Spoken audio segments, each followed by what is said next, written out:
mightiest heroes. The Superpowers Collection explodes into battle. Hello, everyone, and welcome to the second episode of Masked Faces and Secret Faces, all for just 75 cents, a comic podcast. My name is Mick Jamison, one of your hosts. I want to again say welcome. And with me tonight, or whenever you're listening to this, today, or whenever in the near future, or even perhaps the past, I don't even know. I mean, it could be, are my co-hosts.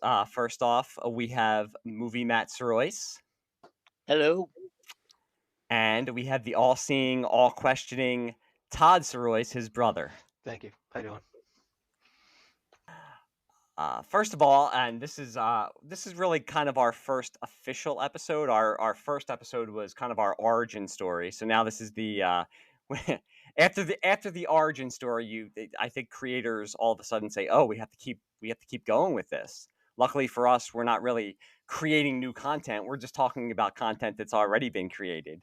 But so this is our first episode of how we're going to do this podcast, which is series or characters or creators that we remember from our childhood and talk about those series, those characters, and those creators. But before we do that, as a comic book podcast, we wanted to bring up something sad. On the day that we're recording this, and just a few hours before we started recording this, the news broke that Ramona Fradon, the legendary artist, primarily with DC Comics, had passed away at the age of 96. So we wanted to just bring that up and maybe talk a little bit about her career. She, of course, was the co-creator of Metamorpho with Bob Haney, worked on Aquaman and also Plastic Man, and was also a newspaper artist. She worked on the Brenda Starr newspaper strip. Oh, wow. Had just retired in late January of this year, 2024, and Oh, wow. now today is February 24th is the date that she passed away. So we just wanted to bring her up. I think she is amongst comic book aficionados, let's say. I think she is well known and well appreciated. She also had a run on the Super Friends comic in the late 70s and early 80s that is well regarded. So I think amongst fans, she is very, very well appreciated. And I think she ties into the artist we're going to talk about today, which is definitely Jack the Kirby. series. I'm sorry? Well, definitely the series, because this is almost a continuation of the Super Friends. Yep, but I was also going to say, I think as a kid, her art style, much like Jack Kirby's, was one that I didn't really appreciate until I got older, and I saw how unique it was. And I don't want to speak for you guys. Maybe you guys could talk about that. But when I was younger, I remember reading some of those Super Friends comics, and I said, I don't know if I love her art style.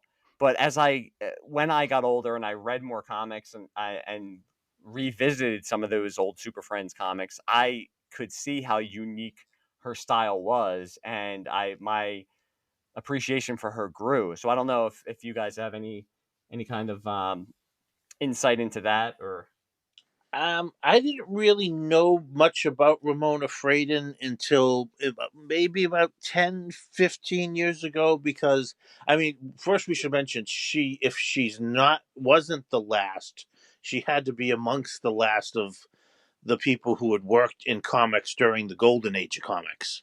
Yeah. I mean, she started out in the golden age, worked through the silver age and much of the bronze age.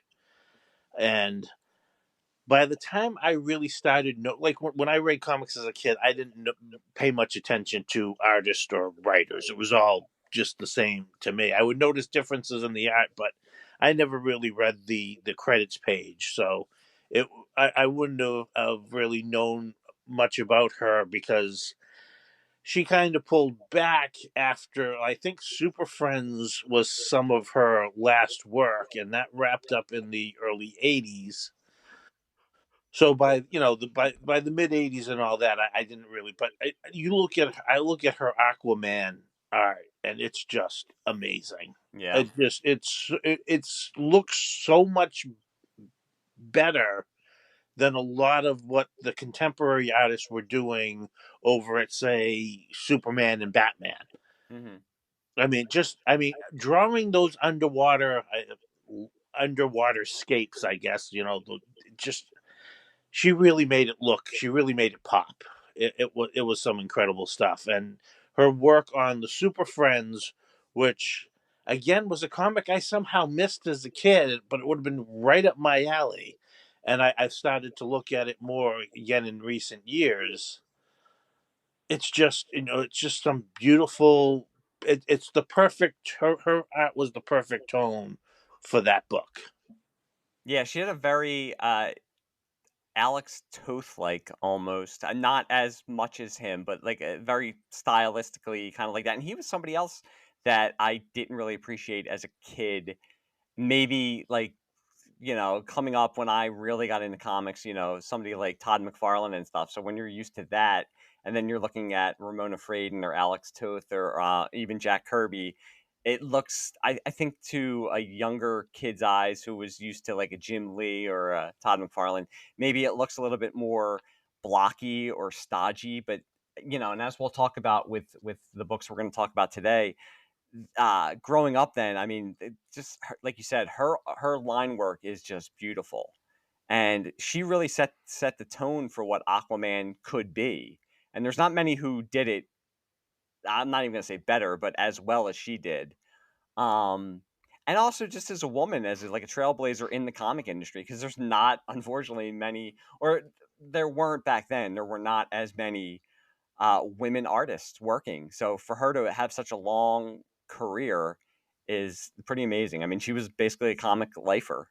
She took some Yeah, time off. I mean, I was reading a little bit about her to raise kids, and she went back to school in the early 80s. So that might have been why she stopped doing Super Friends. But I mean, she was a comic lifer in one way or another. Yeah, I didn't know who she was until you started talking about her, and I just looked her up a little bit, and I guess she was even working she was doing some of the Mermaid Man stories for the appropriately so, right, for the SpongeBob comics. Yeah. Yeah. That was So some of the I last mean, stuff she she did. was working. I mean, she was still going to conventions and stuff, and doing commissions. yeah, doing commissions. I mean, right up until the last. I mean, like I said, she retired in January. So I mean, she was still around and she was still active. And she was, I never met her myself, but I've always heard she was like just great with her fans. Yep, yep. So yeah, we wanted to. I think we just wanted to. As I said, we're a comic podcast, so we wanted to acknowledge the passing of one of the giants. She might not be one of the best known, but she's still one of the giants of the industry and one of the most well regarded out there. So we wanted to say rest in peace to Ramona Fradon, and hopefully people who are listening to this, I mean, go out. I mean, like Todd just said, up until a couple minutes ago, he didn't know who she was. So hopefully, if people are listening to this and go out, seek out her, seek out. I'm sure there's collections. I know there's Super Friends collections, and I'm sure, especially now after her passing, I'm sure there'll be tributes and there'll be stuff put out there. So I'm sure if you look around, you can find her stuff out there. So it's well worth it to search for her work because I mean it's basically a history of 20th century comics because she was working for so long. Yeah, yeah. There weren't many artists that worked from the Golden Age through the Silver Age and into the Bronze Age. Yep. She was a bridge for a lot of different eras of comics. Rest in peace, Ramona. And as we just said, we're going to talk about another giant of the industry. This one a little bit more well known for this episode. We are going to talk about the Superpowers miniseries from the mid '80s, and specifically about the work that Jack Kirby did in the Superpowers miniseries. As people of our age know, I mean, the Superpowers cartoons and the toy line were a big part of our childhood, and these miniseries were tie-ins to, I would say both. I mean, to both the toy line and the cartoon series. And Jack Kirby contributed to both miniseries. I think the second miniseries is the miniseries that most of us remember, except that Matt and I remember Right. most. I feel like his contribution to the first miniseries was a little more minimal. But yeah, for this episode, we are going to talk about the Superpowers miniseries and Jack Kirby's contribution to those miniseries. Well, first, in regards to, again, comic lifer, Jack Kirby started out in the gold. Jack Kirby's contribution to the medium of comic books cannot be overstated. You can't say too much about Jack Kirby. The man had a boundless imagination. He created entire universes for both Marvel and DC and other, studios that he worked for throughout his career. Beginning in the 19 um, back In the in the 40s. 1940s with Captain Yeah. America. He built the foundation of the Marvel universe from Fantastic Four on. Uh, like we said, he created a lot of these characters we'll be discussing in Superpowers, and you know, a bunch of characters, even into he was still creating 70s and 80s for like top studios and others. Um,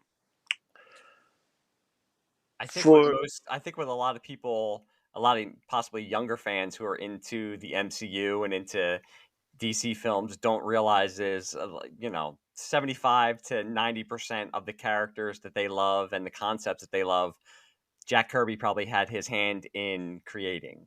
So, the current landscape of comic book movies and comic book pop culture, Jack Kirby basically birthed that years and years ago for both Marvel and DC, like you said. So you're not getting Avengers movies. You're not getting Zack Snyder's Justice League with Darkseid and Steppenwolf without Jack Kirby.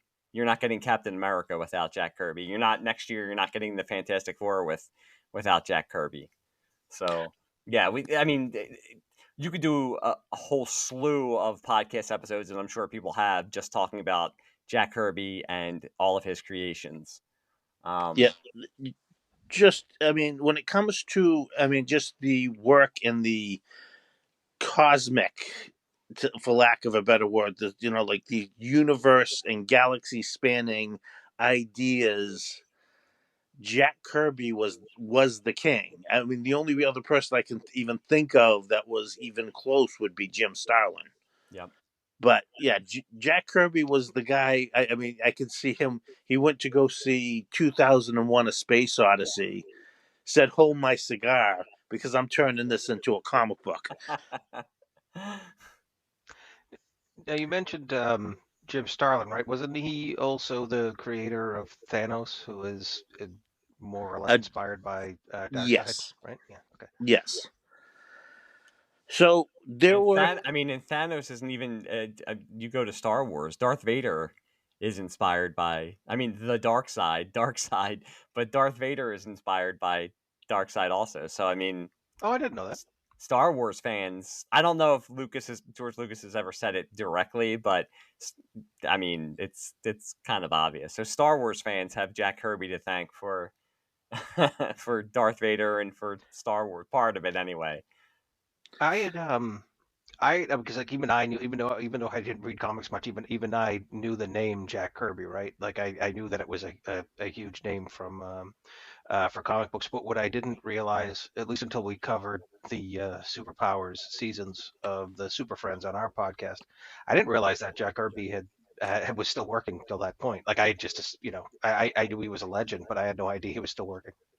He worked up until I'm like Matt said, he worked up until the '90s. He was doing Yeah, stuff for I didn't know Tops. that. Yeah. there were three Superpowers miniseries. The first one that ran for 5 issues, the second one that ran for 6, and a third that ran for 4 issues. We will not be discussing the third series outside of what I'm saying right now because It's not very good, and we're not here to trash talk anything. Nope. So we're just gonna mention it existed and move on. I guess without detailing too much, by not very, is it dull, or did you just not like where the story went, or all the above? It's just not good. It's just not good. Okay. It really, where these series were obviously inspired, were obviously tied in to help promote the toys. Mhm.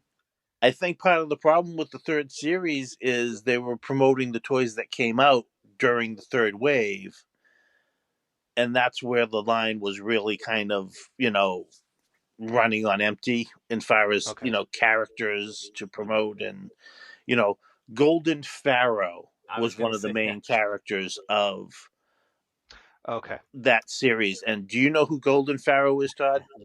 I didn't know that name existed until you just said them. So for Comic all I know, book you're making them fans. up. I would say a good portion of comic book fans don't know who Golden Pharaoh is.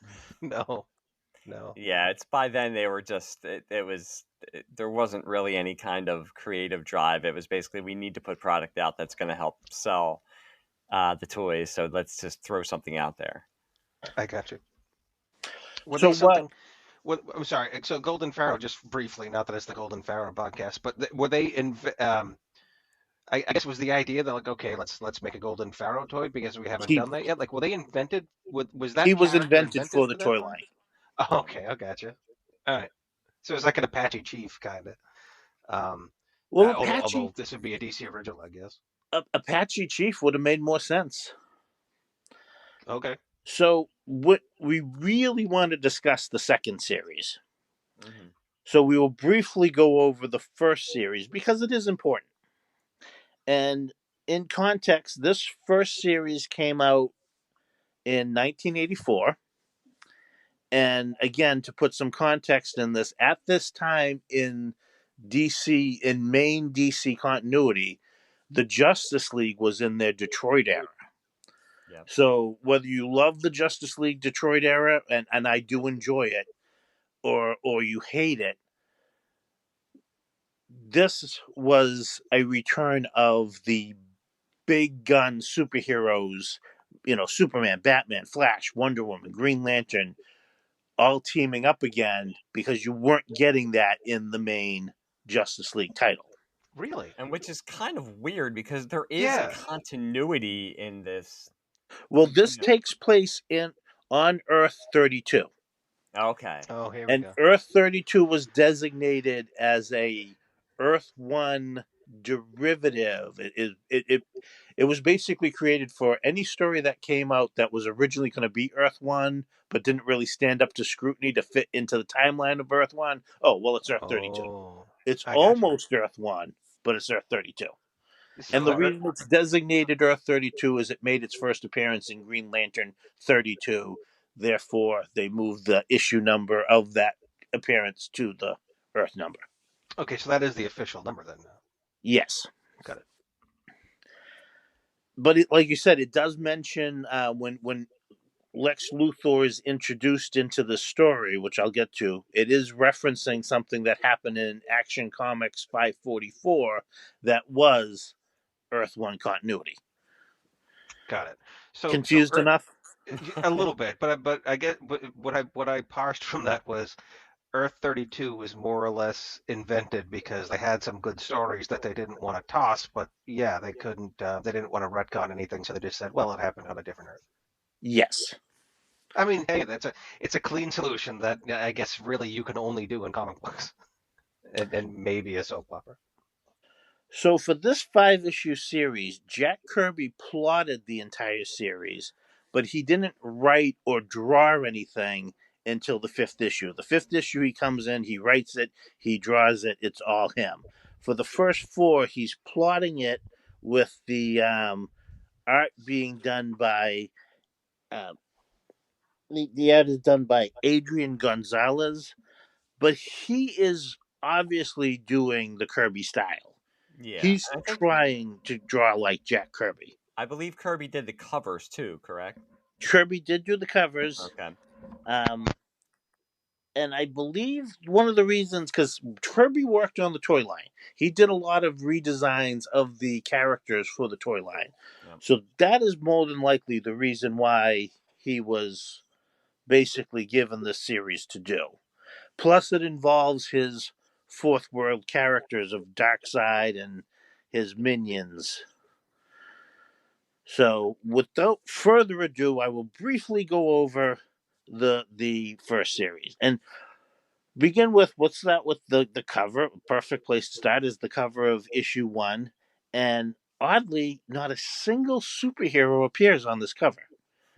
You've got the villains, Lex Luthor, Brainiac, Joker, and Penguin, and a giant robotic looking fist punching out through the middle of the cover.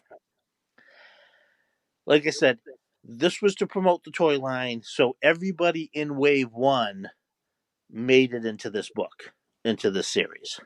And the story starts out pretty violent as well. They're basically gladiatorial matches on Apocalypse of, fights to the death.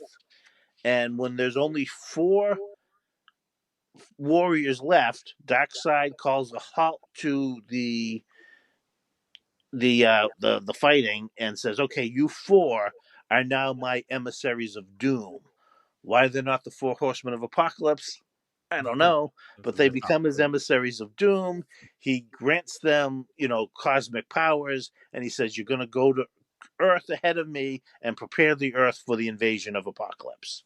And these 4 warriors come up with the idea that, what's even better than us having to fight these heroes of Earth ourselves, we're going to get their villains, give them some of our power, and have their own villains fight them. Uh-huh. Okay, so is this then where Lex Luthor's suit comes from? Actually, Lex Luthor's power suit first appeared in Action Comics 544, but this is where it probably became most famous by being in the action figure assortment. Oh, okay. Because if like again, I mean, part of my thing here is I'm not as familiar, but we did cover the Super Friends and especially that season. But even I remember from that far back because it's just so striking an image. If you were to say what's the first thing you think of when you think superpowers, it's going to be Lex Luthor in that suit. Um, what about you? Like what or either of you, what's the first thing you think of when you think of the superpower series? Like what's the first image that comes to mind? For me, it's that Lex Luthor suit. Yeah, I think for me it's the Lex Luthor suit, and it's also, I know it happened before in the comics, but the Brainiac redesign also I think about when I think about Also that. from Action Comics 544. Yep. But yeah, I'm the same way that they had to upgrade Luthor a little bit. He had in the mid-70s, I think it wasn't the power suit, but he had changed to that purple and green kind of like, I think he had like the little rockets on the booties. So, so he was Yeah. able to kind of like I do kind of remember. go toe Yes, to toe with also in Superman, the but like cartoon, but yes. yeah, but by now, like with the power suit, he had definitely upgraded, so he could more hand to hand combat with Superman. And although I'm like a post crisis guy and love like the crooked businessman Luthor, I still have a soft spot for the power suit Luthor. Probably because of the toys and because of these series and stuff like that. When Luthor was fighting on the front lines. He's getting his hands dirty. Yeah, getting his hands dirty, going toe to toe with the, as opposed to hiring like well, whatever to fight. So these emissaries of doom grant each of the 4 villains, enhanced powers. Lex Luthor is given the ability to slow down time, which he uses, well, warp time, I should say, which he uses against Superman and the Flash. The Penguin is given powers over animals, which he uses against Green Lantern and Aquaman. The Joker is granted almost like, I want to attribute it to almost like the powers of Bill Mummy from that classic Twilight Zone episode. Oh wow. Yeah. Where he wishes people into the cornfield because he banishes Batman, Robin, and Hawkman into some nether world of eternal darkness where they're falling forever. Oh, jeez. And Brainiac he turns the Wonder Woman and the Amazons of Paradise Island into warmongering warriors who attack a nearby island. I think you kind of have to give it to Kirby if he's plotting this out, because, like we said, this was conceived as a tie-in for toys and for cartoons. So you could have just went a very basic way and just had good versus evil, bad guys Right. versus good guys fighting. But you're getting existential doom of people falling in an Right. endless bottomless pit, and you have gladiator fights and concepts of like slowing down time, and you have a what was it called for Brainiac, the racial, giving them the memories of like racial memories of, that's why the Amazons revert back to wanting to go to war with man's world. So he's not just going for the he's not just going for the simple here, or the basic. He's still, again, introducing concepts into what is just basically a toy tie-in. So you have to give it to the Right. guy. But I was expecting your your bank robberies, your armored car levitations, and stealing a painting, stuff like that. well, but here's what's great about that is like, because when you're buying these toys, especially if you're a kid, you gotta think, you're trying to probably think of like, all right, well, what's Penguin gonna do going up against Green Lantern and the Flash? Well, Kirby is put right in there, like, well, maybe he's got these cosmic powers granted to him by the warlords of Apocalypse. So the villains give the heroes a run for their money, but by the end of the second issue, Superman, Flash, Batman, Robin, Aquaman, Green Lantern, and Hawkman have escaped the death traps and kind of defeated the villains, and the emissaries of doom kind of pluck the villains away, like, well, you guys have failed, we're going to pluck you away for right now. So by the third issue, as which has got this fantastic cover of Wonder Woman leading the Amazons in a charge, she's swinging a sword and a shield, attacking man's world, and we got Superman and the Flash kind of in the background trying to stop her. That's where most of the third issue goes, is the super friends or the superpowers basically battling Wonder Woman and the Amazon, and trying to clear their heads of their warmongering. They've attacked a nearby island and decided to rule it as their own. Just as they're coming to their senses, Brainiac pulls another trick out of his sleeve and turns Superman into a super barbarian / caveman who attacks his fellow Justice Leaguers. And you can see that on the cover of the fourth issue, which is, again, try to be positive here, but the cover of the fourth issue is a little rough to look at. Yeah, but I mean, before we get to that, though, we also have to bring up how it brings. I mean, you always have to find some way to have Aquaman get in on the action.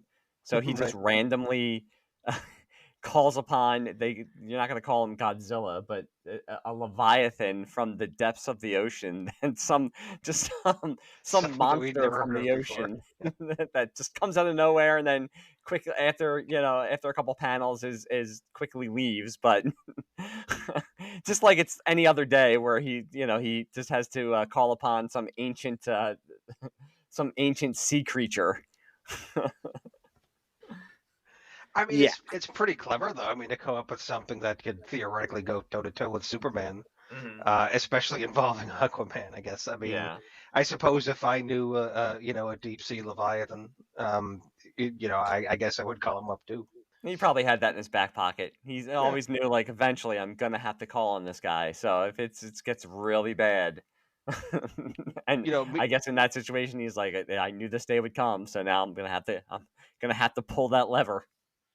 Right, and I imagine he must owe that sea creature a favor or something. Like there must be some backstory on how they know each other. Well, you can almost hear Laurence Olivier say, "Release the Kraken." Yep. Release the Kraken, yes.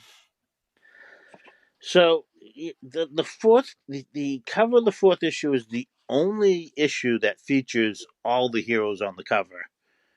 And like I said, it's unfortunate because Superman looks like he's um, Mr. Hyde, Yep. but you got Batman. You can barely see as he's trying to hold on to Superman. The Flash, they're all kind of trying to tackle him. Um, Eventually, Green Lantern is able to encapsulate Superman inside his a power ring bubble that blocks the rays Brainiac was using to turn him into Super Caveman and save him.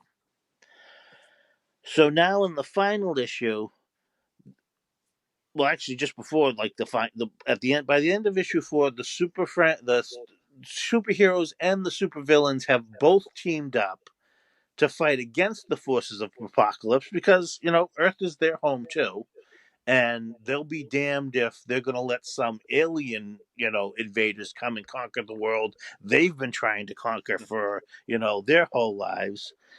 So They they called team dibs. up And they were there and first.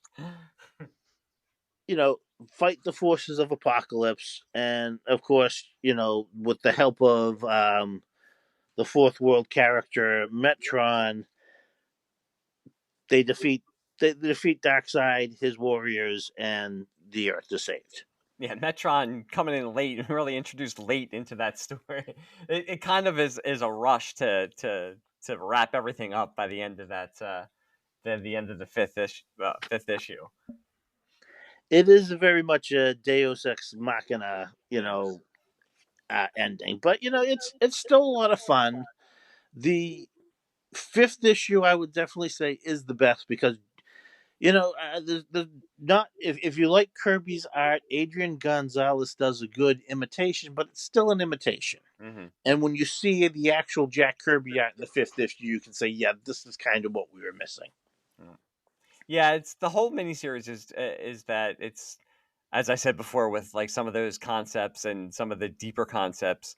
It's a mixture of those Kirby concepts along with like still not even almost like Silver Age type of storytelling and characterizations of some of the characters. I mean, for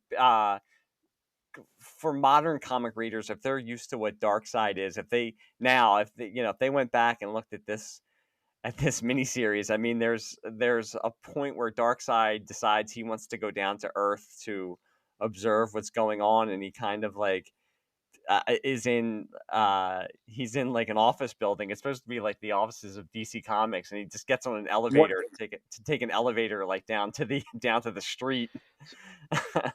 And Yeah, his one of the artists who's working at DC Comics is it's the kind of like that comedy beat where he gets in the elevator and doesn't notice them until they're riding down the elevator.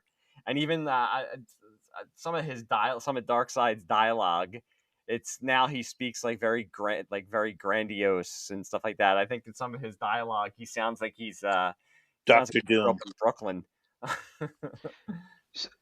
So, so wait, is Darkseid like just does he just look like Darkseid at this point, or is he pulling the trench coat and big hat No, disguise? he's just walking around looking like Dash. It's I want to almost describe it as it's what people who don't read comics think comics are like. Yes. Right, Yeah. Yep. right, yeah. It's fun. If you read it as a kid to get inspiration about how to play with the superhero toys, you got a lot of you basically just Jack Kirby telling the kids you can do whatever you want. Your adventures are only limited to your imagination. And if you have an unlimited imagination like Jack Kirby does, you can have an adventure where the Joker is getting the best of Superman and all the superpowered people. I mean, as confusing as it may seem, the multiple Earth concept pretty much allows for that. Like, just add a number, there's your Earth, and it happened. Well, there's nothing in the story specifically indicating that, and I think Jack Kirby wrote it as an in continuity, meant it as an in continuity story. But like I said, the Justice League was not the superheroes that appear in the story, and really, Darkseid very rarely, prior to Crisis on Infinite Earths, Darkseid very rarely interacted, or any of the Fourth World, very rarely interacted with the main DC superheroes. Oh, really? Yeah, I So, think one of the first big crossovers was, what was it, the late 70s and early 80s JSA JLA crossover. Yes, there's a 3-part Justice League, and he was also in the Legion of Superheroes, the Great Darkness saga. Yeah, I think those were the ones that kind of made him, or started him into becoming like the big bad of the DC universe. And But and and like until you said, I this, mean, and he was only introduced in the early 70s, so you're thinking like that's under, under or just about 10 years since he was introduced, and even by then he was becoming that big of a character where he was going to be one of the he became the big bad of the DC universe. basically, yes, the ultimate threat that the entire Justice League or of Earth's heroes could unite together, and he was powerful enough that not just him but all his minions, like his parademons and Desaad and Calabac, could put up a fight against these hugely powered individuals. Yeah, he was so much of a threat that even Marvel superheroes had to fight him, because in the X-Men Teen Titans crossover, it's Dark Phoenix and him that they go up against. Yeah, it's the first 5-part. It's an interesting story. However, as we're going to get into with the second volume of Superpowers, this is the stuff. Yep. This is the one I more fondly remember. And what's really great about this 6-part issue is that each issue, if you only had one issue of this, you kind of got a complete story. Yeah. really? Yeah, It you could read. Yeah, and Was it? I don't think I read the full miniseries until it was collected. I think I had maybe one or two that I just bought off of the rack. Like I bought from my 7-Eleven, because probably I think I bought the first issue because it's a really striking cover. It's a really great cover by Kirby with Darkseid and with all the superheroes. And I think because it had Firestorm too. It's interesting to see Kirby drawing Firestorm, because this has got to be the only time he ever drew Firestorm. I don't know if it was the only time, but this is real. This is the only time Kirby ever did any work with the Justice League of America. Yes. Yeah. Which, and if you think about Kirby's career, where he worked for both Marvel and DC on and off, from the Golden Age throughout the Silver Age and into the Bronze Age, it's incredible that it's only these stories that he does Justice League of America work. I I mean, recall I actually I think I bought the 3rd issue first. I saw it on the stands, and I saw, because again, during this period, Hal Jordan wasn't Green Lantern. yeah. John Stewart was the Green Lantern in the regular book. And I saw Dr. Fate. I'm like, wait, Dr. Fate's an Earth 2 character. What's he doing with the Earth 1 Green Lantern and Wonder Woman? Yeah, that So was one of the selling points for me, was seeing Dr. Fate, and I should have brought that up as like remembrances of like the toy line. It was cool that he was included in the toy line, but I do remember I didn't have a lot of experience with Dr. Fate at all, and I don't think I knew anything about him other than the image of Dr. Fate. And I always thought that it was a cool. He's just always had a cool costume and a cool image. So that was one of the selling points too. Was just like you said, to see him with all the other superheroes, because you just never saw that. So Doctor Fate is not from the same Earth as the Justice League that I guess I would know. After the Crisis, he was incorporated into because it only became one Earth, so he was incorporated Oh, I get it. Okay. into the continuity of just being on the well, the main Earth. But no, he was originally an Earth 2 character. Yeah, Oh and wow, and okay. he would join the Justice League when the Justice League was reformed after Legends, Yep. but this predates that. So this is really the first time Dr. Fate was a member of the Justice League. Yep.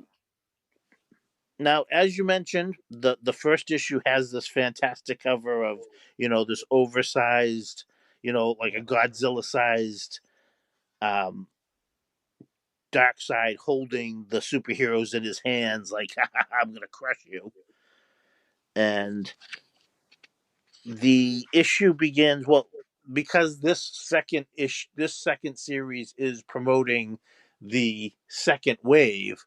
We now get Martian Manhunter, Red Tornado, Green Arrow, and as we mentioned, Dr. Fate added into the heroes. And Darkseid returns as the lead villain, but now his minions, Desaad, the Parademons, uh, Steppenwolf, all appear as antagonists in the individual issues. And it's And, kind of crazy again where that they're also with this one still bringing up certain continuity because they referenced the Hunger Dogs graphic novel that had come out before, because it starts off with Darkseid being banished and his minions being banished because of the revolution that happens on Apocalypse. I mean, that's what drives the plot, is that he's looking for another planet to conquer and then turn into basically his new Apocalypse. And these are events that happened in a graphic novel that had been out there. So it's not exactly a standalone story, but I mean, you don't need to read that to understand what's going on, but it's still referenced. You have the little box that tells you to go and buy the graphic novel if you want to see what's going on. But again, it's not just this standalone story that kids can read and just pick up. So it's always interesting that they still have a little bit of continuity in there. yeah, well, and in Todd and I's podcast, the TV Movie Rewind podcast, where we discuss the last two seasons of the Super Friends, that that opens the season of Super Friends opens with the Seeds of Doom, Yeah. which comes right from the story where Darkseid sends 5 giant seed pods to Earth that are going to grow their roots down into the Earth's core and turn Earth into Apocalypse. Yeah. And part of the plan is the Super Friends are going to try to go. He knows the Super Friends are, of course, going to try to get destroy these seed pods, but he actually uses that to his advantage because the seed pods, stick with me, folks, the seed pods are also time tunnels to other periods of Earth's past. And when the superheroes pass through the seeds into time, that's what activates the seeds. Sure. Yep. Sure. I mean, I was getting ready to say Kirby is incapable of just doing the simple thing, but he did not write this one. It's Paul Kupperberg, I believe. Yes. So, but it also gives us a chance to see Jack Kirby draw like a Roman gladiator and draw a future dystopian version of Las Vegas. And I mean, that's one of the first things. If you open up like to the first page of like the first issue, you're definitely in like Kirby world, and which it's all the better. And it's nothing against the artwork of the original one, but like you said, they was trying to ape that Kirby style, but you're getting like the full Jack Kirby style. And on the first page, you're getting a splash page of green faced I almost want to say apocalyptic, but no, like apocalyptin Denzians of that planet riding and looking for Darkseid to try to murder him because they've overthrown him. And you're just getting like the full Jack Kirby. And I do want to say, like, with this miniseries, I love when I was younger. Like I said, I read this and I was like, man, the artwork looks kind of weird. I'm not used to seeing the superheroes drawn like this. But now, like, just seeing the way he draws the Flash, like always in motion with like his legs like extended, I just think that's one of the coolest things that he does. And I know it's famously like when he first came to DC, they would change the way that he drew Superman's face because they didn't think that it was recognizable enough as Superman.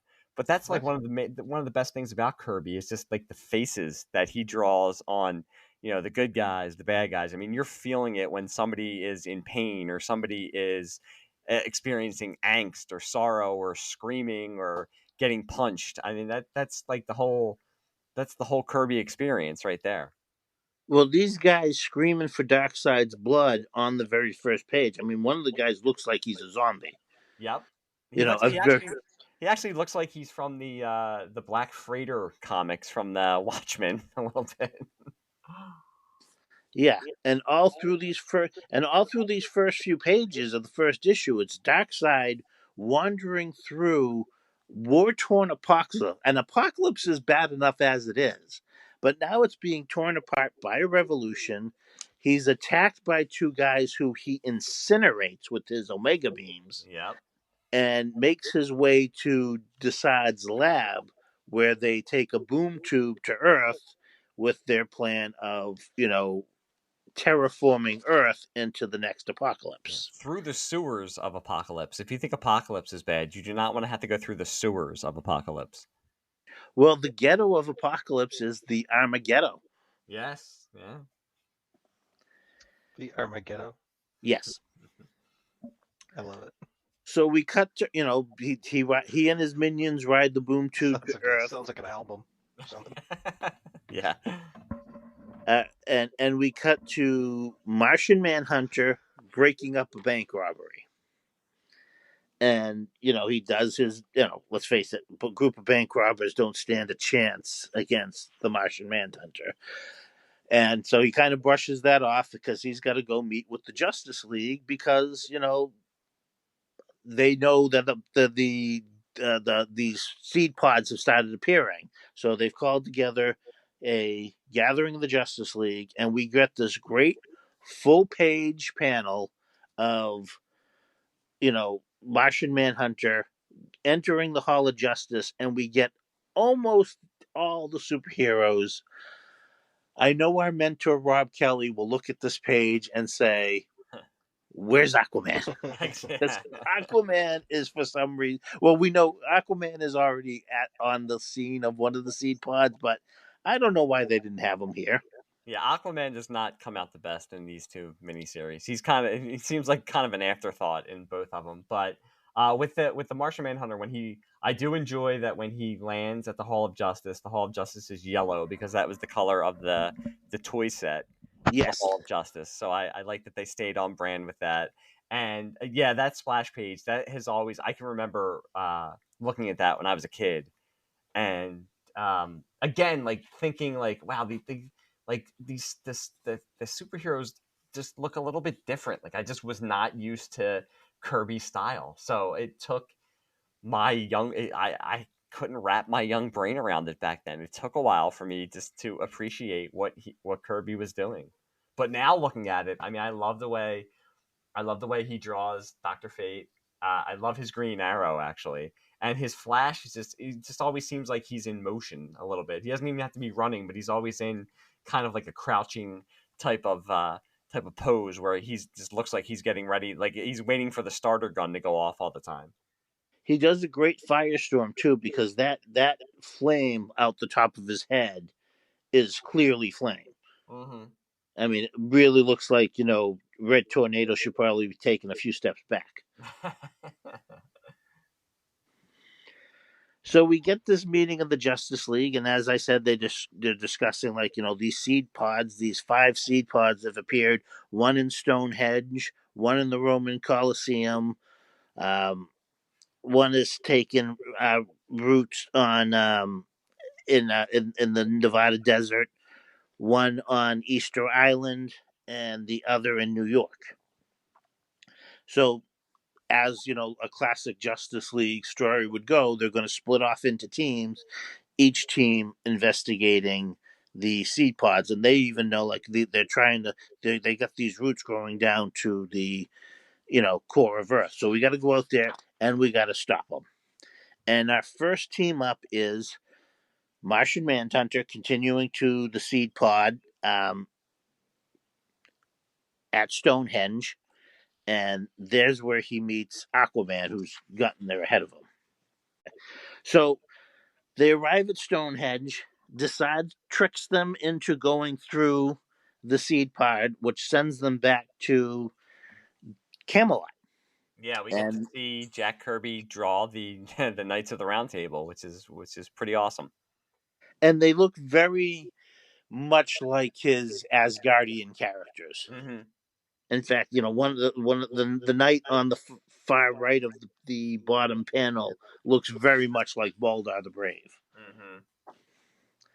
So of course, the Knights of Camelot are like, who are these strange men? And Desaad, of course, is like, oh, they're evil. You got to fight them. So we get, Aquaman and Martian Manhunter having to battle the Knights of the Camelot, and they manage to capture Martian Manhunter, tie him to a stake, surround him by fire, which is Martian Manhunter's big weakness.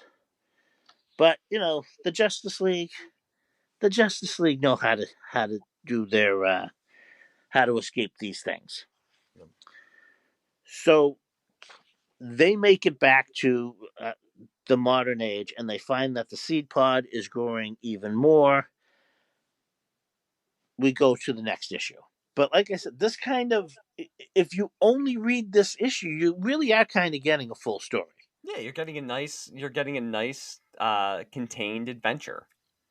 And I do appreciate, again, the pre-crisis. You have Aquaman, who mentions that he has to get back in the water. He can only be out of the water for an hour.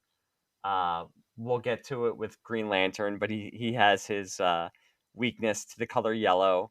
So you're reading these, and there's that charming, like, pre-crisis aspect to a lot of the superheroes that I enjoy, because it's what I grew up with. So it's always fun to revisit that. And again, it's giving the kids a breakdown of all these heroes' powers and weaknesses all within a story without it just feeling like, clunky exposition. Mm-hmm. The cover of our next issue has Hawkman about to be eaten by a T-Rex that looks very much like a green devil dinosaur being ridden by Calabac. And It's a great cover, by the way. It's a very, like, if I did not own this issue when I was a kid, but if I had seen that on the racks, I would. And I'm not like the biggest Hawkman fan, but it's a very cool cover. It's one of the better ones. What kid doesn't like a dinosaur about to chomp down on a superhero? Sure. So our protagonists for this issue, we have Hawkman, Red Tornado, and Green Arrow, and they're flying into New York to take care of the seed pod there. And Hawkman and Red Tornado are flying in, and Green Arrow is piloting this spaceship that I believe was one of the toys made for the superpowered line. Yeah, it looks like one of them. It's kind of I guess they wanted color. Yeah. I guess they wanted colorful stuff. Like, you wonder why they had that, like, as orange. They had the Hall of Justice was yellow. And let me say, I do appreciate that they put Green Arrow and Hawkman together and kept their kind of odd couple energy that they always had in the Justice League comics. They kept that consistent with this miniseries. when Green Arrow says he's going to team up with Hawkman, Hawkman kind of gives that resignated, like, oh, this is going to be great. Yes, again, it's part of that whole Earth 32 being almost like Earth 1. So if you're a fan, this kind of, like, if you're a fan of, or you read DC Comics and you knew what was going on, there were, like, the questions like, well, what's Dr. Fate doing there? And why is Hal Jordan suddenly Green Lantern again? But again, this was pretty much, I believe, aimed at the people who didn't read comics on a regular basis. but and only knew, familiar enough. Yeah. were familiar, like whether it's from the Saturday morning Super Friends cartoon or they're buying the toy line. It would have been great if DC was mandated, like, we have to use the current Justice League, and you bought the Superpowers miniseries, and it was the Detroit Justice League. We'll be doing an episode of the I Detroit know. Justice League because I have a fondness for them, and I've got a story about that I want to tell about their first appearance.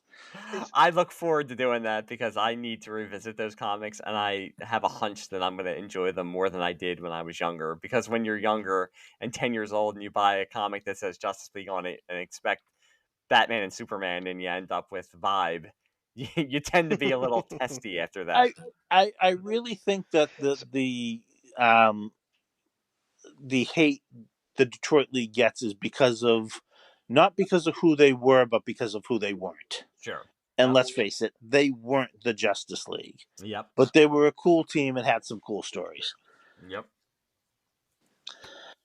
So again, our three heroes are tricked into passing through the time portal that powers these seed pods, and they end up in land before time, fighting dinosaurs.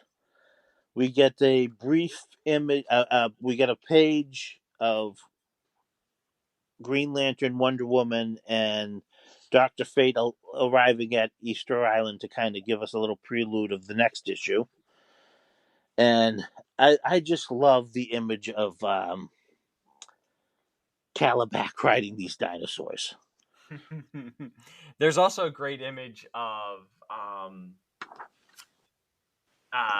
the policeman who they're with, and Green Arrow, Hawkman, and Red Tornado just looking straight, basically at the camera with like their mouths wide open. But it's a great like Kirby drawing again, where like I was saying before, the way he has a way with expressions where you could tell that they're either the cop looks horrified and the superheroes are just either surprised or they're just in shock, and it's an amazing Kirby drawing, and it just highlights the way the way he had with like expressions and just like raw emotions that he could convey with his artwork that I did not appreciate when I was younger. Yeah, the top panel of page 9. It's a great panoramic. I like on the next page where you have Green Arrow shooting 25 arrows at Calabac. There's just like he's got his bow, and there's like They're like a fistful of arrows. Gotta maybe be like that was 20 they were trying arrows to sell flying the through the toy. air. Maybe the toy had super arrow shooting. Like they used to have Kung Fu Grip. Maybe they had like a feature where you could shoot like a lot of arrows or something like that. Like But a yeah, I spring-loaded noticed arrow that or something. He's I really guess fast. what I'm envisioning is like he's got like a fistful of arrows or more pulled back at once. No, Is there's that the just idea? about like 20 arrows flying through the air at Oh, so it's Calabac. like rapid fire. Okay. All at different heights, like as if somebody launched arrows from a dozen rocket tubes. Okay. Like a spray. So after our heroes are brought back in time, Aquaman and Martian Manhunter arrive on the scene, and the cop who was with them explains like, well, they disappeared into this beam of light. They battle Calabac through time, and well, not through time, but in the prehistory, we get a lot of great Kirby Krackle around Calabac. These dinosaurs, they look like Kirby's. If you read any of his or seen his Devil Dinosaur, you get an idea of what these. They look fierce. They look more terrifying than an actual T-Rex would. They have this, I don't know, this menace to the, because he gives them human almost eyes. Demonic. Yeah. He gives them human eyes, which makes them all the more disturbing. That's what. Okay. You know what? There was. Yeah. Yeah. I think there is something. I think it's something with that. I think I think it's the human eyes that add to it because they almost look demonic. There's a great picture of them, returning to modern day New York, but being chased by a dinosaur. And the last panel of page uh, 20 shows this cutaway of this dinosaur crashing up from the subway system through the streets in New York with Martian Manhunter and Aquaman on the street being, torn apart, and the dinosaur just kind of digging upwards. So now we've got our heroes, and this makes me think of the cover of Fantastic Four #1 Yeah, that's what as I was the thinking of too. Yep. dinosaur comes crashing through, and you see all these New York citizens who are like always portrayed as jaded, and especially in Marvel comics, as these monsters attack New York, like, geez, again. Yeah, with usually some sort of quip about not making it to the office or on time or something. So our heroes, again, they defeat the dinosaur, send it back in time, and they send Cala back running. But what they don't fully comprehend is they are actually contributing to granting these seeds powers by traveling through them. And you would think like they would use a Justice League communicator or something like that to tell the other teams not to not to engage with. I think they eventually do, but not to engage with the seeds because it's going to send them into the past. Well, they're going, but they know the villains are. They're basically following the villains through. Mm-hmm. Issue 3 has this great cover of Easter Island with the those famous statues coming to life and attacking Green Lantern, Wonder Woman, and Dr. Fate. Yeah, I And guess the idea is like the idea the cover gives is if the head statues, the Easter Island head statues, the Moai, I think the it's like they're giants that are buried from the neck down because like their hands are coming up to the ground, right? yes, It's a very cool image. so they arrive and they are menaced by Mantis, who will be our protagonist for this issue. And they end up going back in time. Green Lantern figures it out because his power ring is able to tell him, what year they're in.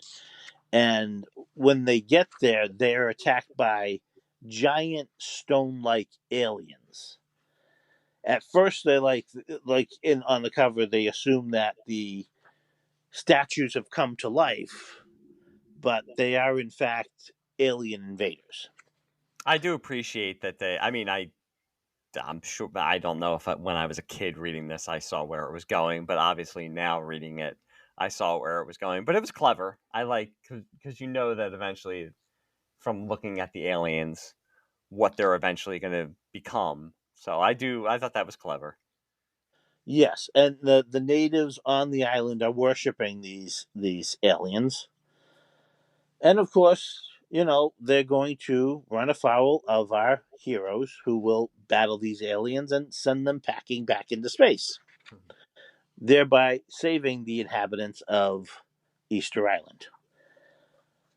When the heroes get back to the present day, and I mean, we what's great is, like, I mean, teaming up Green Lantern and Doctor Fate and Wonder Woman is like, who who can't these three together beat? You know, Yeah. they arrive back in the present day and they find that they have been made into the giant statues. You get this giant head statues of Green Lantern, Wonder Woman, and Doctor Fate. And Green Arrow's like, well, we should probably keep our little trip to the past a secret. And he uses his power rings to destroy the statues. Yeah, it was a very 80s sitcom ending with that. Or Twilight Zone. Yeah, with the aliens, yeah, but with the superheroes, it was very. I expected like a freeze frame of all of them laughing and the credits coming up over the end. Like the end of Super Friends. Yes. The fourth issue features Superman and Firestorm fighting Steppenwolf, and this is another fantastic cover. Yeah, and it's fantastic cover and it's fantastic team up. I like Superman and Firestorm, especially these characterizations of them, because Superman is like he's very firmly like the greatest hero in the DC universe. He's experienced, and Firestorm is still the new kid on the block. I mean, famously, when he was created basically as almost like a Spider-Man type of character, who's very Marvel type of DC character. So he's like the young, hothead, no pun intended, rookie type of superhero, wisecracking, and I like how he and Superman play off of each other. So it's a great issue, and it's a great team up of the two heroes. Well, because from what I can tell, just based on Firestorm's powers, is he's as powerful as Superman, maybe even more so. Because of his like nuclear control, I guess he can screw with the sun, which would mess with Superman, wouldn't it? Or is that not true anymore? Because like I vaguely remember at one point Superman's powers came from our yellow sun. I feel like Um, I feel like Chevy Chase from the old Saturday Night Live when he said that I understood there would be no math. I always loved Firestorm. I think Firestorm had a super cool look. I can remember one of the first comics I ever bought was like a Justice League when he had first joined. I always like I never not that I understand kind of what he can do, but like if I had been stuck in a nuclear explosion and gotten these powers, I would have no idea how to use them. Well, that's why he's merged with the Yeah, with Professor Right. Professor Stein. Stein. I would just be talking to him and be like, "Professor, just tell me what to do," because I have no idea. For me, it was always just like, he can change molecules and stuff around and change things into different things. right. That Because was of my understanding. comics. But yeah, I mean, that Was like which makes him very, very powerful. right. Like that was my understanding. It's like he's tremendously powerful, but his Mhm. big mitigating factor is that at the end of the day, he's a kid, he's a teenager, Yep. very young anyway. Well, Superman and Firestorm arrive at the Roman Colosseum, and they are attacked by a gladiator that has, fallen forward through time from ancient Rome to present day. And he attacks Superman and Firestorm, who I gotta say, kind of bully this guy. Because Yeah, a let's little bit. face it, this guy is no threat to them. No, No. you You would know, imagine not. he comes at Superman with the trident. Well, so what? That trident ain't gonna do nothing to Superman. It ain't gonna do nothing to Firestorm. Yeah, So that man dodges revolvers by the day. What's a trident gonna do? they capture this guy in his own net, wrap him up in it, and then throw him across the Coliseum while this poor guy's looking all terrified, like, Jeez. what did I get into? I just saw a guy with the flaming head coming at me, so that's why I fought back. I mean, they could have been worse. Superman could have held his head with like one hand and did like the nanner while he tried to like get him or something like that. So Well, the I mean, guy's they could wildly have been a swinging little at bit him. Yeah. meaner to him. So Superman starts studying the seed of doom, and he kind of with his X-ray, supervision can kind of see like it's a portal through time. That they can also deduce by the fact that this poor gladiator has ended up Right. there. So they don't. Superman knows his stuff. Yep. He ain't falling for this. Let's go through this seed thing and see where the time thing takes us. No, no, no. He looks through. He knows where it's going to ancient Rome. So what he does is he wraps up the gladiator and Firestorm in his super cape, which is impervious to the ravages of flying through space and time, and flies through space and time to get to ancient Rome to battle Steppenwolf. He does not use the portal through the seed, so that when they defeat Steppenwolf and come back to present day, the seed pod is actually dying. Yeah, and this poor gladiator. I mean, like you just said, he's having a bad day. He ends up like fighting this impervious guy in blue, and this guy with like flames shooting out of his head. He's tied up in a net. Then he's flown through like a time vortex. I mean, oof, you're lucky that that doesn't end up. When they get back into ancient Rome, that he just hasn't gone insane from. Right, he's scarred for life. Yeah, But I do he's like probably in the Matt. history books as some like mad gladiator. Yeah, I do enjoy, like Matt mentioned, and Superman. I like his characterization. This is at a time before Batman had become like the flagship DC character, so Superman actually gets to be the smart one. Uh, he gets to be the one who figures out, like, okay, I see what's going on here, and I'm not going to fall for this trick, and takes charge and decides he is not going to fall into the trap that Darkseid is trying to set up for them. So you know over the past 30 years, Superman has fallen back as Batman has kind of surged ahead in popularity and stuff like that. So it's nice to see him being the lead superhero here. Superman sidebar for a moment, because Matt, you had me thinking when you mentioned the cape. So, is there any I imagine there is. Is there an in-comic explanation as to why? Like, I understand why Superman's basically invulnerable, but why is his outfit as well? Is that also from Krypton, or? Yes, they were his costume was made from the red, yellow, and blue blankets that his parents put in his rocket. So just Oh, like anything that comes from Krypton under the yellow sun becomes, invulnerable. it's a good thing you didn't. It's a good thing Krypton wasn't in the '70s, because those would be polyester, and Well, it'd be a whole different story.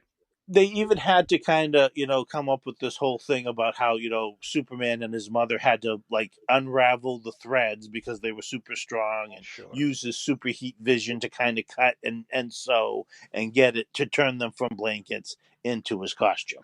That's actually kind of cute. I mean, I get the economics of not constantly drawing the suit in different conditions. Like, I understand that, but I assume there must have been like an in-comic explanation for that.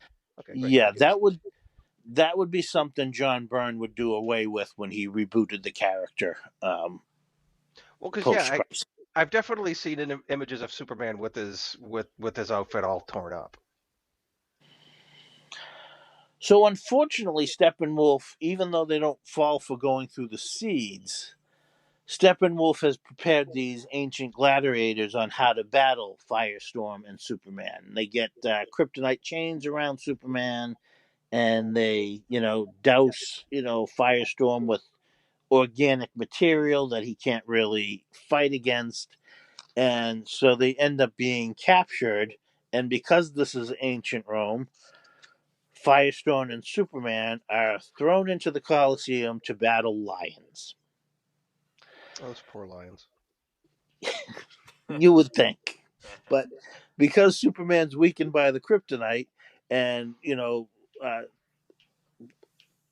Firestorm has been given like this inhibitor collar, you see Superman and Firestorm having to run in terror from these lions while Firestorm's wielding a sword. Fortunately, he still got his psychic link with Professor Stein, and Professor Stein helps not only encourage them but help them work out that the inhibitor collar is designed to work against Firestorm, not Ronald Raymond and Professor Stein. So they briefly separate themselves so they can escape the trap. Yeah, you get Okay. the Professor Stein action hero for a panel or two there. Yeah, Oh, so he's actually there. doing Um, yes, because they separate, yeah, and become okay, so they must have been together when they merged in the first place. Because I remember asking Shag that question, like, what happens when they? Well, I guess whenever they come back apart, they're always together, but they Yeah. can come together from anywhere. That's right. Okay, I remember that now. I thought I it, thought that was going to go somewhere else, though. I thought you were going to tell me like Professor Stein was giving him like ancient hand-to-hand combat tips. well, you get to see Stein do a patented double fist, Captain Kirk punch. Sweet. and then he's able to, use his powers to destroy the kryptonite, and so Superman gets his powers back, and they end up coming back to present day. And like I said, because they didn't go through the seed pod dies. The next issue number 5, features Batman, Robin, and the Flash, and for the first time, the future instead of the past. And they end up in a post apocalyptic Las Vegas. Yeah. And reading The some of this dialogue with, I mean, this is very much the Batman and Robin of, like, this, he's not exactly the Dark Knight. I think through this whole, even like both miniseries, I kind of heard the voices from the Super Friends cartoons Yes. as like the voices of all the characters, and Batman's very much the, come on, old chum kind of Batman, and uh, Robin's the very, I mean, he never says like holy whatever, but he's very much the Casey Kasem type of Robin. So yeah, through this whole, like I said before, I mean, this is very, it's pre-crisis. It gives me just warm memories of being a kid, and like we've been talking about. I mean, you can pick this up as a kid and just enjoy it. You don't need to have any kind of baggage or anything like that. And it's all of these characters kind of like almost boiled down to archetypes a little bit, and yeah, so through the whole thing, I heard the voices from the cartoons in my head while I was reading this. Yeah, and this became my favorite issue of the series because you have Batman and the Flash in Mm-hmm. a post-apocalyptic future Yeah. battling parademons and mutants. Batman ends up in a Thunderdome style situation where he has to go mano a mano against this guy who looks like if Spock was exposed to gamma rays and became the Hulk. Mm-hmm. And he ends up taking this guy on and defeating him in hand to hand combat. And you get this great little scene where, like, the referee is holding up Batman's arm, like the winner and new champion, and it's spelled out as Yeah. champion. Champagne. You know, what is your name, anyways? Oh, it's Batman. Like, Yep. oh, I guess I could have figured that out. But But this is again, probably I was gonna say, I'm sorry to even though he's very much definitely he's not the Frank Miller type Batman or even like the Neil Adams Batman. He's still Batman, where he knows to go after his opponent's weaknesses, and can think out what he has to do, and is skilled at hand to hand combat. So it just goes to show that the character really does work with whatever. Batman can work as like that dark grim Avenger. He can work as like more of the guy who can be seen out in the daylight and stuff like that. But the concepts of the character still work. So I enjoyed that, and I like the way that Kirby draws him fighting the Spock slash Hulk hybrid that he fights. Now, some of the stuff I love to look for with classic Batman, especially. Are there any especially egregious uses of utility belt going on? Or does he pull out anything like? not in this, but No. it's very. I don't know, because you didn't often. Well, actually, you did often see the Justice League in a post-apocalyptic future, but this is basically Batman, Robin, and the Flash in Beyond Thunderdome, and just Kirby does post-apocalyptic landscapes even more bizarre than you. I don't. There's just something about it. Yeah. I mean, if you know Kirby's art, you know Kirby's art. But, like, you got Flash racing around these ruins. He runs. He ends up running back to post-apocalyptic Central City so he can get on his cosmic treadmill so that he can return to the present day. You've got, like, all these bizarre looking mutant dudes that look like they could be from Apocalypse themselves. But, in the midst of all this, the guy who's calling the fight looks like your typical, Las Vegas fight promoter. Yeah. And then you got, like I said, the parademons and the Spock Hulk hybrid. Yeah, you get the And referee who's probably from Yancey Street, living next door to Ben Grimm. and all the backgrounds are, the sky is red.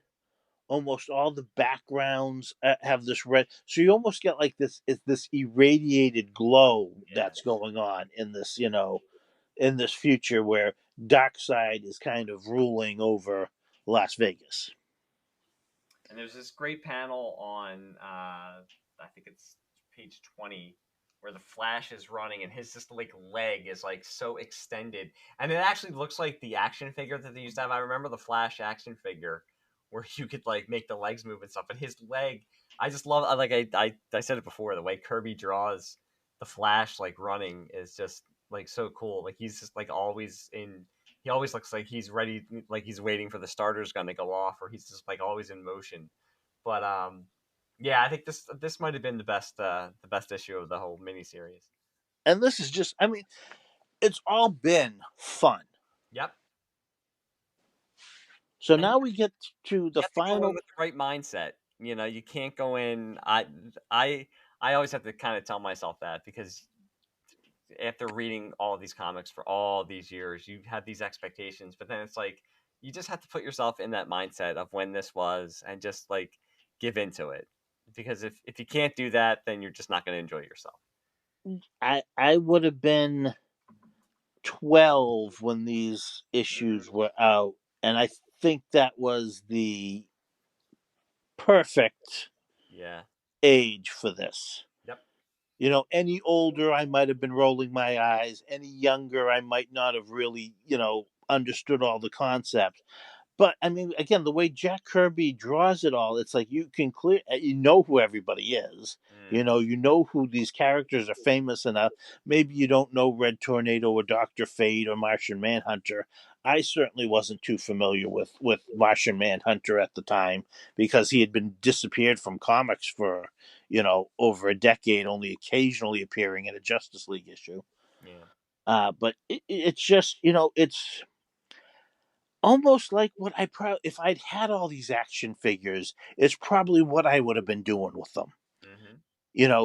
Again, he gave us an adventure across the cosmos in the previous series. Now he's just even saying, kids, you can have your figures battling through time and space. You want to have Superman fighting your Lex Luthor in a post-apocalyptic future? You go ahead and do it. You want to have them battling dinosaurs? Maybe you got a bunch of dinosaurs you want to have your superhero power? Look, here you go. Go ahead and do it. It's all there.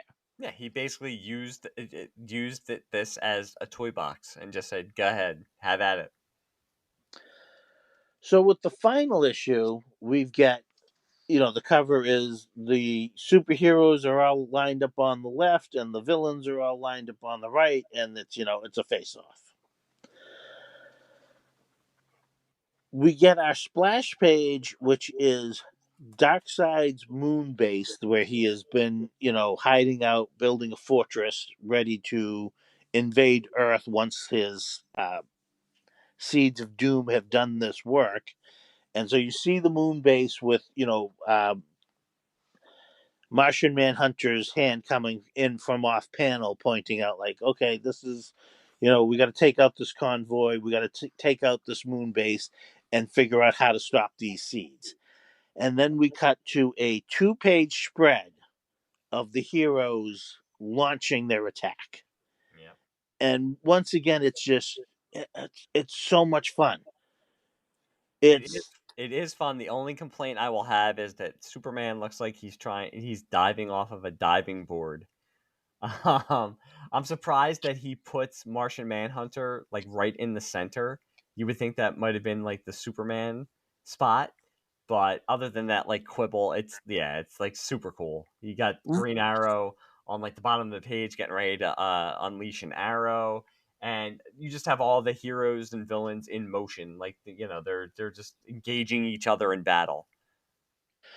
well, yeah, like Martian Manhunter is big and central, and then we like Green Arrow's in the foreground, and so is Doctor Fate. And these are the new figures that Yeah. are probably being promoted. So that's probably why they were given precedence. Mm-hmm. I don't know whether I'm reading too much into that, but it's just this great, great battle panel. I think it's So the one. Is it the one that says Dark Side of the Moon? Yes. yeah, Yeah, that is an amazing panel. so this is kind of an all battle issue as the heroes rage towards the fortress, taking on parademons and Darkseid's minions, and Darkseid preparing his, the final phase of his plan to activate the seed pods and turn Earth into a new apocalypse. He launches his Omega beams, which are the beams he launches out of his eyes. These are going to send the pods into overdrive, and Superman, Superman, Green. Why do I want to say Superman, Doctor Fate, and Red Tornado go flying off after him to try to intercept the beams, and the beams split off again, so that Superman's like, I can't stop all these beams. But Doctor Fate points out, like, well, because he split the beams, they have less power, so it's going to be easier for us to stop them. Darkseid's in kind of like this power chamber, but he starts getting feedback that begins killing him, and it turns out Desaad has betrayed him. He's actually set this up so that, which is a little disappointing because you want the heroes to beat Darkseid. Mm-hmm.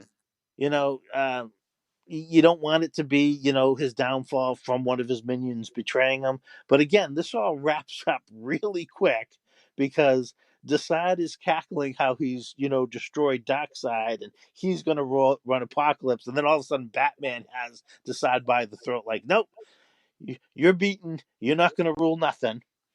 Superman intercepts that final beam and it's over. It's a really kind of abrupt ending. Yeah, But, there's basically a panel where they say, "Oh, they all disappeared." yes. And we've saved the day. And then the very final panel is them all kind of flying off back to Earth. Yep. But it's memorable because, again, nowadays it's all self-contained within its 6 issues. Mm-hmm. And if you don't have every issue, you could get the first issue and the 6th issue and fully understand the story. Yeah, you're getting an adventure. You're getting basically a full adventure with each issue. I mean, growing up, there were comics that I grabbed that were part of miniseries that like became like white whales for me that I had to find. That eventually, as I got older, I was never like, oh, I need to have like the complete collection of superpowers. I mean, when I saw that they collected them, I was like, oh, cool, I want to read and see what the other ones look like. But these were just enjoyable, almost like one shots that were part of a larger story. But as you said, you can enjoy it just for what they are, and it's an adventure with a couple of superheroes and a villain, and you get a cool adventure, and that's it for again for 75 cents. You get your money's worth back then. And these were 75-cent issues, so it makes it even more perfect for us to be discussing them first. But you get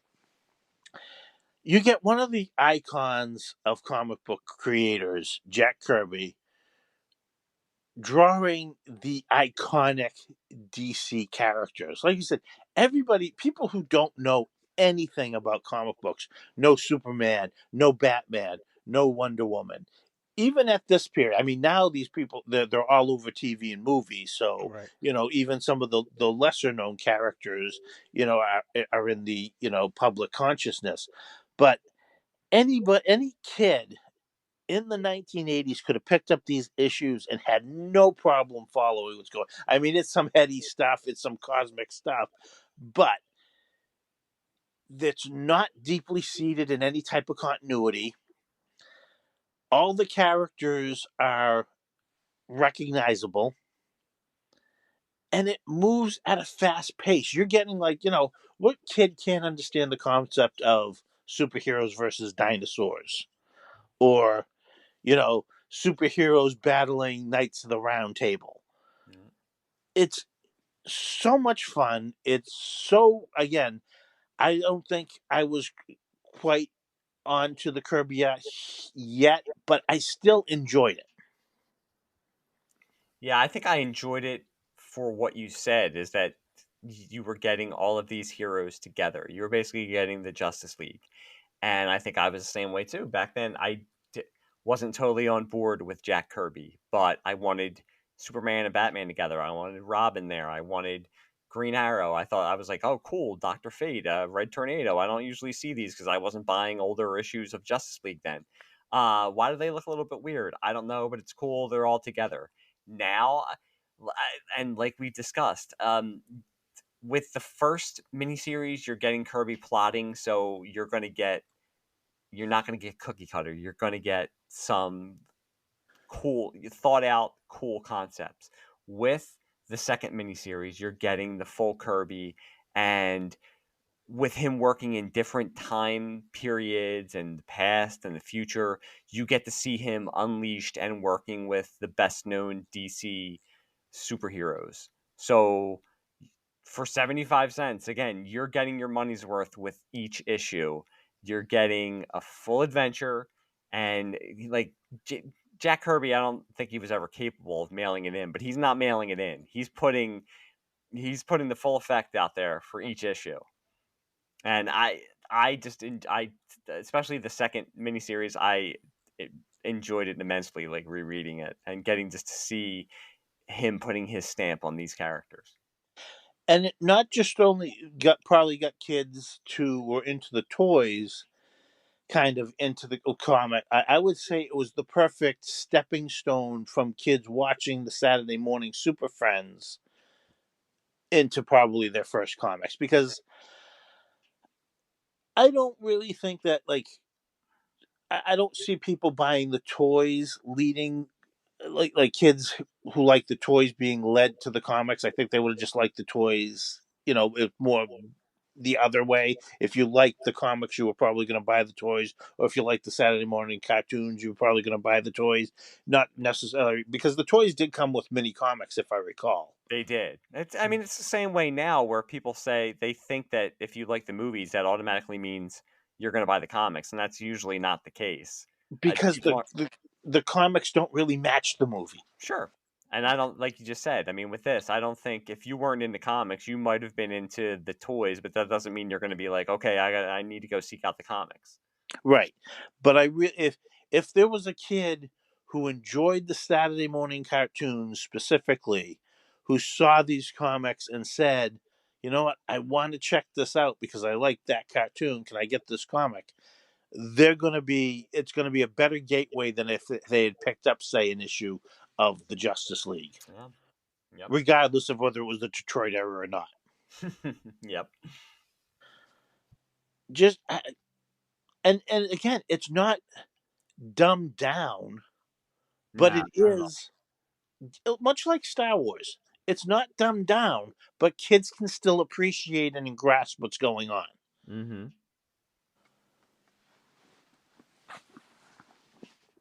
Yeah, I know. I appreciate him just giving it his all. Not just taking it as an assignment that, oh, well, these need to sell toys. Where, they could have, DC, I mean, I guess you give DC credit too, because it's nothing against any kind of working artist or anything like that, but they could have just gotten anybody to do these and slapped a Superpowers logo on it and said, as seen in the cartoons or as seen from the toys or whatever like that. But they went and got Kirby to do it. So they were putting a little bit of thought behind it, and he didn't disappoint. And it was a good idea to keep it out of the mainstream continuity. Yep. Just, we've got these characters that everybody knows, because again, I believe even at the time, yeah, 1985. So yeah, Flash would have been still on trial for murder. Hal Jordan was no longer the regular Green Lantern, and I'm trying to think. I think Jason Todd. Yeah, Jason Todd would Yeah. have been Robin at this Yeah, time. Jason Todd's Robbie. Yep. but it it would have been too confusing if they tried to tie it into the regular continuity, Yeah, definitely. and probably less fun. Most definitely, yes. I know these first two. I have them in the Jack Kirby Omnibus Volume 2, but I believe they were collected into a trade paperback, the first two. They were. I think they were. I have them. I have the Jack Kirby Omnibus, but there is a separate like Superpowers trade paperback that people can also pick up. Which they haven't even bothered to collect the third series. No, no, they haven't. Which that was drawn by Carmine Infantino. Jack Yes, it Kirby. was. Yep. I don't know if Jack Kirby did any more work for DC after this outside of some Who's Who entries. I was gonna say I think he just did Who's entries, and I think that was it. Oh, so this was it. So what? Just I guess the New Gods, then this, and that's it. No, I mean he worked at he was at DC in the '70s, so Oh, okay, okay. he I mean, created I New say like Gods, that's nothing, Mr. right? But Miracle. Well, he worked at DC in the Golden Age as well. He was the Yes. one Yep. that revamped Sandman Wesley Dodd into the purple and yellow costume, Yep. as well as creating the Guardian and the Newsboy Legion and the Boy Commandos. the Guardian and the Newsboy. Oh, is it like that's not the Press Guardian, is it? No, the Guardian Okay. was he wore a blue and yellow costume and carried a shield that looked like a police badge. Okay. Yeah, he Okay. I kind of think got I a think little I've bit of seen that. Yeah. play after in the Triangle era of Superman. They kind of brought him back. Yes, his clone. Yep. But yeah, Kirby. This is probably for a swan song at DC. I don't think you could ask for anything better than Yeah, to have you're you not going you wrong. use you get all their iconic characters together, and you have them up against characters you created for the fate of the earth. Yep.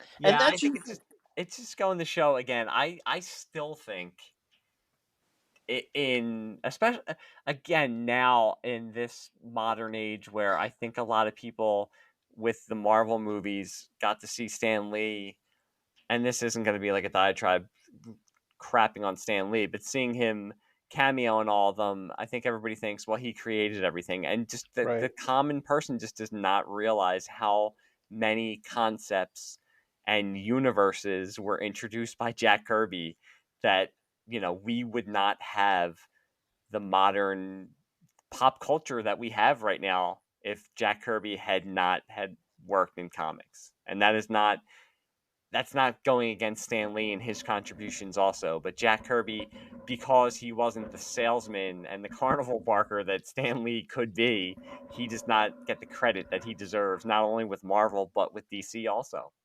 I think, I mean, amongst comic book fans, Kirby definitely Yes, he does. does. But He's a yeah, big amongst the more common and to put that into perspective, and this is an old story because it's Johnny Carson and Ed McMahon on the Tonight Show. Johnny Carson came across a pair of 3D glasses that were made for one of the 3D comics Jack Kirby had created. And on the side of those paper cardboard 3D glasses that everybody knows, the side of them said Kirby, the King of Comics.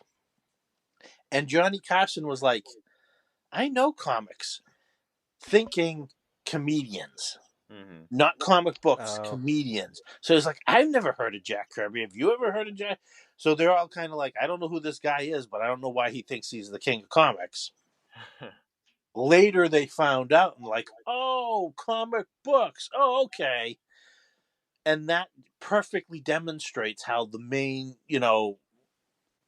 most people will not know who Jack Kirby is, despite his, if there's a Mount Rushmore of comic book creators, Jack Kirby's up there without Yeah. a doubt. Oh yeah. Yep. I would put him in the Abe Lincoln spot. Mm-hmm. Definitely.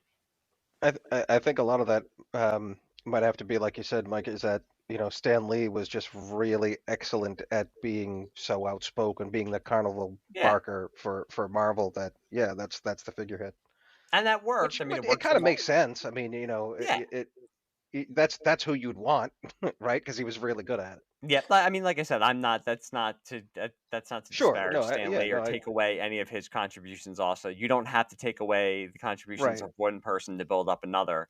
It's just that Jack Kirby, that wasn't his personality, and Right. as an His work artist, spoke for some itself. And back then, he just wasn't as well known. So, I mean, like Matt said, I think comic fans, and I think now with these characters becoming movie stars and stuff like that, mhm. he's more well known now. But at that time growing up, I didn't really know who Jack Kirby was. I knew who Stan Lee was because I saw Stan's soapbox and I saw caricatures of him and I heard his voice on cartoons, but I didn't know who Jack Kirby was. Well, yeah, that's also because Stan Lee stayed with Marvel Yep, his whole career. Yep. almost, yeah.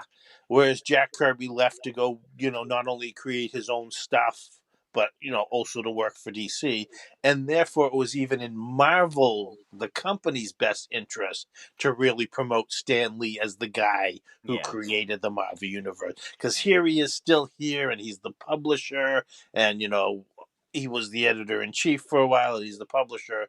Here we have Stan Lee, the guy who created Marvel Comics. And yeah, and like you said, it just wasn't in Jack Kirby's, mindset to be like, well, I did it too. He knew. He knew the fans knew, and he knew I let the work speak for itself. Right. But yeah, this is just another great part of his legacy. Yep.